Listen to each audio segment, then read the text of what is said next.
Açmak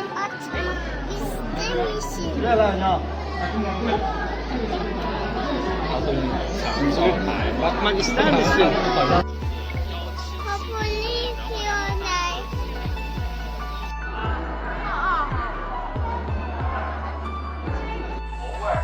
Anlamıyor. Baba kuş. Baba kuş.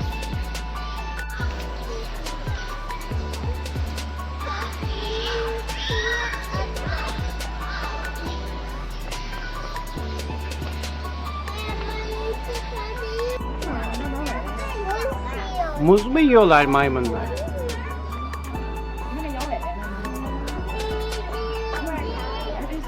那还有一个，有俩小的呢。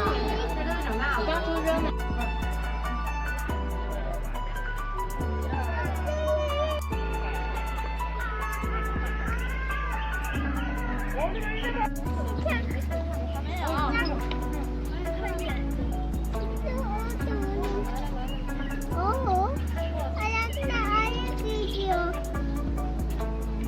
Ayakta. Uyudu.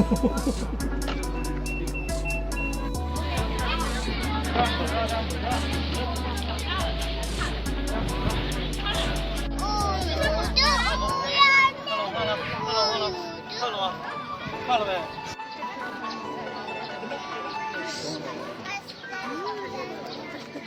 吃的太瘦了，快了，快了。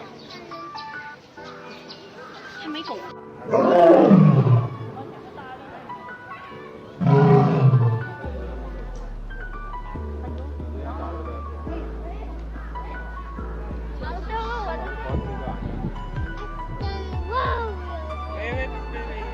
Aslan nasıl ses çıkarıyor İbrahim Tarık? Wow yapıyor. Wow yapıyor. Wow yapıyor.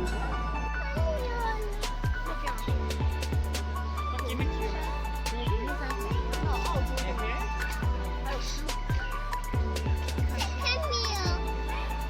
Çekemiyor. O ağacın altını var mı? Hayır, arkada kuyruğu var, önde hortumu var. Evet, öndeki de o çok uzun olan da onun da uzun oldu. Evet.